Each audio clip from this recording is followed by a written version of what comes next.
ये था आजादी वाला नारा।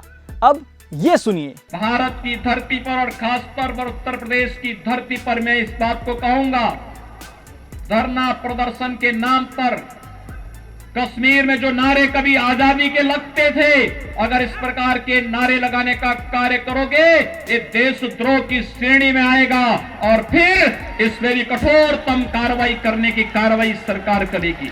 यूपी के सीएम आदित्यनाथ आजादी का नारा लगाने वालों को देशद्रोह के मुकदमे वाले चाबुक से सबक सिखाना चाहते हैं। वो सजा देने की चेतावनी दे रहे हैं। सजा भी कठोर नहीं, कठोरतम। मांगोगे आजादी, मिलेगी जेल स्टाइल में, माने सीएम साहब अंदर कर देंगे। तो क्या आजादी का नारा लगाना देशद्रोह की श्रेणी में आता है? क्या नागरिकता संशोधन कानून मतलब सीएए के खिलाफ विरोध के दौरान आजादी का नारा लगाना गुनाह है? अगर ऐसा है तो फिर आजाद देश के आजाद लोग पूछेंगे जरूर, जनाब ऐसे कैसे? सवाल उठता है कि देशद्रोह मतलब राजद्रोह कानून में इसके बारे में क्या लिखा है?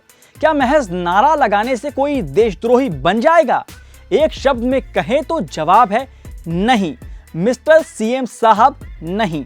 ये बातें मैं नहीं कह रहा, बल्कि हमारे आजाद मुल्क का कानून और देश की सबसे बड़ी अदालत मतलब सुप्रीम कोर्ट के फैसले बता रहे हैं। राजद्रोह कानून को इंडियन पिनल कोड मतलब आईपीसी की धारा 124(a) के तहत डिफाइन किया गया है और मैं कोट कर रहा हूं।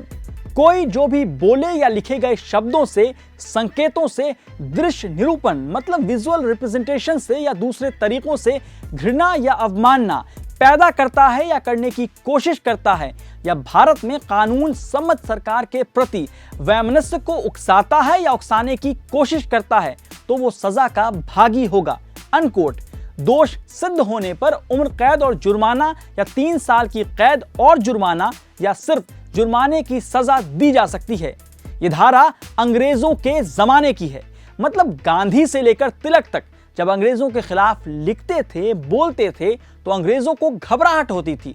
तब वो अपनी आलोचना का बदला लेने के लिए इस कानून का इस्तेमाल करते थे। भारत में इस कानून की नींव रखने वाले ब्रिटेन ने भी करीब 10 साल पहले राजद्रोह के कानून को खत्म कर दिया। चलिए अब आपको आजाद हिंदुस्तान में राजद्रोह से जुड़े कुछ मामलों के बारे में बताते हैं। साल 1962 में केदारनाथ सिंह बनाम बिहार सरकार के मामले में राजद्रोह का केस चला था, जिसमें फैसला सुनाते हुए जज ने कहा था कि सरकार के कामकाज की आलोचना करना राजद्रोह नहीं है। अगर किसी के भाषण या लेख से किसी तरह की हिंसा, असंतोष या फिर समाज में अराजकता नहीं फैलती है तो ये राजद्रोह नहीं माना जा सकता। फिर से सुन लीजिए, महज नारेबाजी करना देशद्रोह के दायरे में नहीं आता है। एक और केस है बलवंत सिंह बनाम पंजाब सरकार। पूर्व प्रधानमंत्री इंदिरा गांधी की हत्या वाले दिन मतलब 31 अक्टूबर 1984 को चंडीगढ़ में बलवंत सिंह नाम के एक शख्स ने खालिस्तान जिंदाबाद के नारे लगाए थे। इस मामले में इन पर राजद्रोह का मुकदमा चलाया गया, लेकिन सुप्रीम कोर्ट ने राजद्रोह के तहत सजा देने से इनकार कर दिया था। अब इस देश में ना खालिस्तान के नारे लग रहे हैं, ना ही भारत से आजादी के। देखना यह चाहिए जो लोग आजादी के नारे लगा रहे हैं वो क्या कह रहे हैं। वो कह रहे हैं नागरिकता संशोधन कानून और एनआरसी से आजादी चाहिए। वो कह रहे हैं हमें गैर बराबरी से आजादी चाहिए। वो कह रहे हैं हमें डर के माहौल से आजादी चाहिए। क्या ये देशद्रोह है?